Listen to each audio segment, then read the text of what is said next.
Very good morning to all of you. मैं advocate Anuj Agrawal एक बार फिर से अपने यूट्यूब चैनल पर आप सभी का स्वागत करता हूं।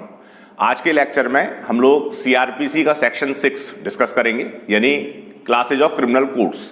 जो हमारे दंड न्यायालय हैं उनके क्या क्या वर्ग हैं, और इसके नेक्स्ट सेशन में यानी नेक्स्ट पार्ट में मैं उन दंडादेशों को डिस्कस करूंगा जो कि विभिन्न न्यायाधीश और मजिस्ट्रेट दे सकेंगे, यानी powers of courts and powers of magistrates.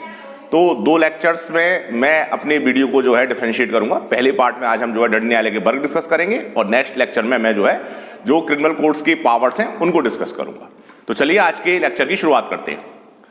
Section 6 दंड न्यायालय के वर्ग, यानी वे कौन कौन से दंड न्यायालय हैं जो कि किसी मामले में विचारण कर सकते हैं, ये धारा 6 में बताया हुआ है। और क्लासेज ऑफ क्रिमिनल कोर्ट्स की बात की जाए तो उसको 4 पार्ट्स में डिवाइड किया हुआ है। सबसे पहले अगर हम देखें तो उसमें सेशन न्यायालय को बताया हुआ है, कोर्ट ऑफ सेशन।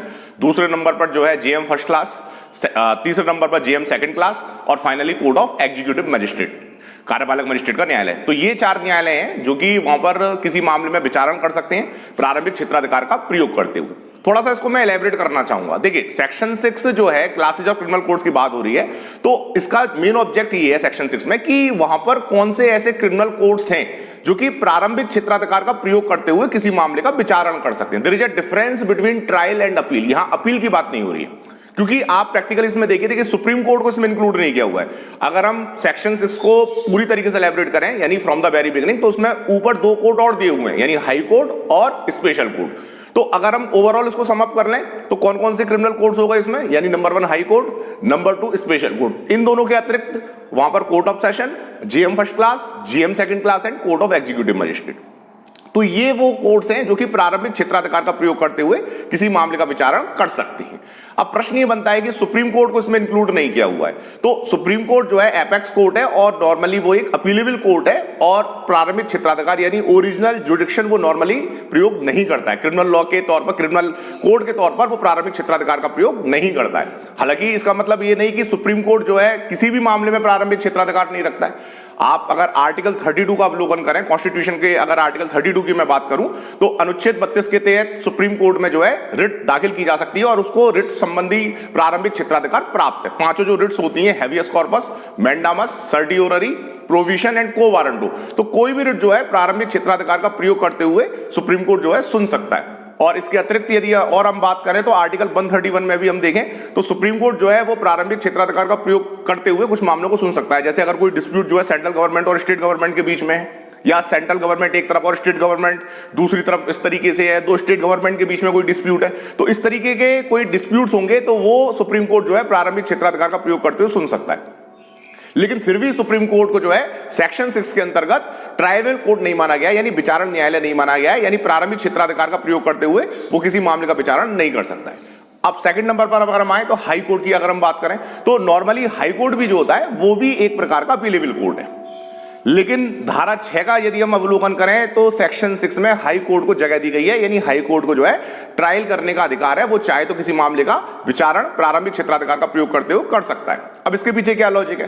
प्रश्न ये बनता है कि हाई कोर्ट में तो सीधा केस जाएगा नहीं, तो फिर वही बात आ जाती है कि नॉर्मली अगर हम आर्टिकल 226 की बात करें तो रिट संबंधी क्षेत्राधिकार हाई कोर्ट को है। अब बात ट्रायल की आती है तो सीआरपीसी में ही सेक्शन 474 धारा 474 ये क्लियर कर रही है कि हाई कोर्ट भी किसी मामले का विचारण कर सकता है, यानी प्रारंभिक क्षेत्राधिकार का प्रयोग करते हुए किसी मामले को सीधे सुन सकता है।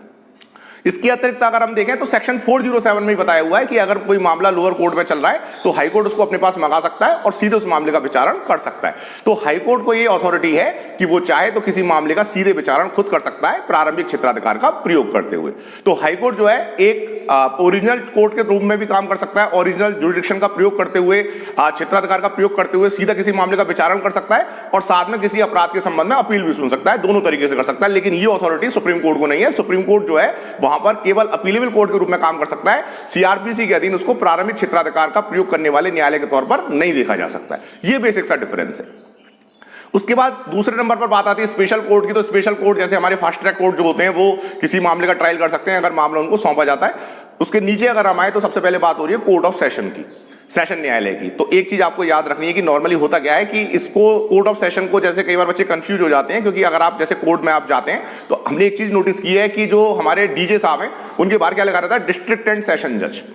तो व्यक्ति एक ही है लेकिन दो पोस्ट हैं, यानी डिस्ट्रिक्ट जज भी है और सेशन जज भी है। इसका क्या मतलब हो गया कि एक ही व्यक्ति के पास दोनों पावर हैं, यानी वो जो है अगर डिस्ट्रिक्ट जज के तौर पर काम कर रहा है, इसका मतलब ये कि वो सिविल मामलों को सुनेगा, और अगर वो सेशन जज के तौर पर काम कर रहा है तो वो क्रिमिनल मामलों को सुनेगा। ये दोनों में बेसिक सा डिफरेंस है, यानी डिस्ट्रिक्ट जज को वहां पर सिविल मैटर्स दिए जाएंगे और सेशन जज के तौर पर काम कर रहा है तो वो क्रिमिनल मैटर्स को सुनेगा। ये थोड़ा सा हमको याद रखना है। इस पर हम एक और एग्जांपल दे सकते हैं, जैसे कलेक्टर एंड डिस्ट्रिक्ट मजिस्ट्रेट। अब व्यक्ति एक ही है और दो पोस्ट उसमें नहीं थे, वो कलेक्टर भी है यानी वो रेवेन्यू कलेक्ट करेगा तो उसको एज अ कलेक्टर हम देखते हैं, और एज अ मजिस्ट्रेट वो काम करेगा, जैसे आप देखते हैं कि एग्जीक्यूटिव मजिस्ट्रेट के तौर पर डीएम काम करता है, जैसे सेक्शन 145 से रिलेटेड डिस्प्यूट है, धारा 133 से रिलेटेड डिस्प्यूट है, 107 116 की कार्रवाई होती है, तो वहां पर वो एज अ एग्जीक्यूटिव मजिस्ट्रेट काम करता है। तो व्यक्ति एक ही है लेकिन कलेक्टर के तौर पर भी काम कर सकता है और एग्जीक्यूटिव मजिस्ट्रेट के तौर पर भी काम कर सकता है। इस तरीके से हम इसको देख सकते हैं। चलिए नीचे चलते हैं, और हमारा जो अगला कोर्ट है वो है कोर्ट ऑफ सेशन। तो कोर्ट ऑफ सेशन की अगर हम बात करें, सेशन कोर्ट की अगर हम बात करें, तो नॉर्मली सेशन कोर्ट भी प्रारंभिक क्षेत्राधिकार का प्रयोग करते हुए किसी मामले को सुन सकता है, किसी मामले का विचारण कर सकता है।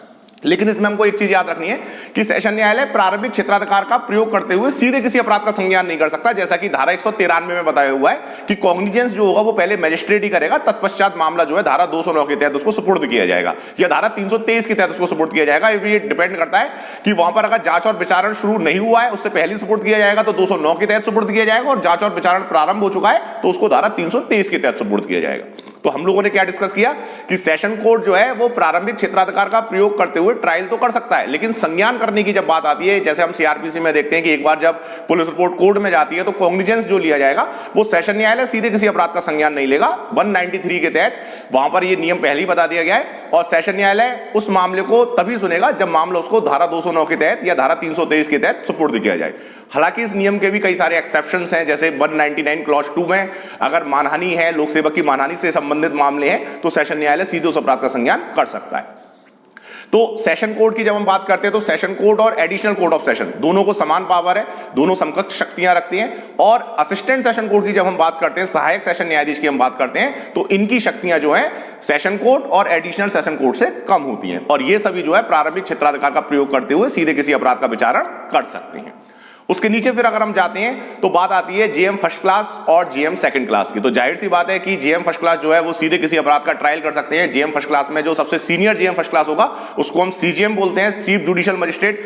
एडिशनल चीफ जुडिशियल मजिस्ट्रेट भी होते हैं, जो कि शक्तियां जो होंगी चीफ जुडिशियल मजिस्ट्रेट और एडिशनल चीफ जुडिशियल मजिस्ट्रेट की समकक्ष होंगी। जेएम फर्स्ट क्लास की जो शक्तियां होंगी वो चीफ जुडिशियल मजिस्ट्रेट यानी सीजेएम और एसीजेएम से कम होती हैं, और ये सभी कोर्ट भी प्रारंभिक क्षेत्राधिकार का प्रयोग करते हुए किसी अपराध का विचारण कर सकती हैं। और फिर हम बात करेंगे जेएम सेकंड क्लास की। तो जेएम सेकंड क्लास हालांकि यूपी में नहीं है, कुछ स्टेट्स में जेएम सेकंड क्लास की पोस्ट बताई हुई है, और जहां पर जेएम सेकंड क्लास होंगे वो भी सीधे किसी अपराध का विचारण कर सकते हैं। और एग्जीक्यूटिव मजिस्ट्रेट आते हैं सबसे लास्ट में। हालांकि जो एग्जीक्यूटिव मजिस्ट्रेट हैं, कार्यपालक मजिस्ट्रेट हैं, वो न्यायिक मजिस्ट्रेट के तौर पर काम नहीं करते, लेकिन सीआरपीसी में कुछ शक्तियां एग्जीक्यूटिव मजिस्ट्रेट को बताई गई हैं। जैसा कि मैंने शुरू में ही बताया था कि सीआरपीसी का जो उद्देश्य था वो यही था कि कार्यपालिका का न्यायपालिका से पृथक्करण, लेकिन फिर भी कई न्यायिक शक्तियां जो हैं कार्यपालक मजिस्ट्रेट को दे दी गई हैं, जैसे कि धारा 145 से संबंधित विवाद होते हैं, धारा 147 से संबंधित विवाद हैं, धारा 133 के आदेश की हम बात करें, धारा 107 116 के आदेश की हम बात करें, तो कई ऐसी परिस्थितियां हैं जहां कार्यपालक मजिस्ट्रेट को सक्षम अधिकारिता है कि वो जो है आदेश निर्गत कर सकते हैं, और उन परिस्थितियों में उनको प्रारंभिक क्षेत्राधिकार प्राप्त है। तो इस तरीके से धारा 6 को हम लोगों ने पूरा डिटेल में डिस्कस किया। इसमें हमने जो भी क्रिमिनल कोर्ट्स थे उनकी संबंध में मैंने आप लोगों को बताया, और अपने नेक्स्ट लेक्चर में मैं जितने भी ये क्रिमिनल कोर्ट्स हैं उनकी कितनी शक्तियां हैं, कितनी वो कारावास दे सकते हैं, कितना वो जुर्माना दे सकते हैं, ये सारी शक्तियां हम लोग जो है अपने नेक्स्ट लेक्चर में डिस्कस करेंगे। ओके, जय हिंद, जय भारत।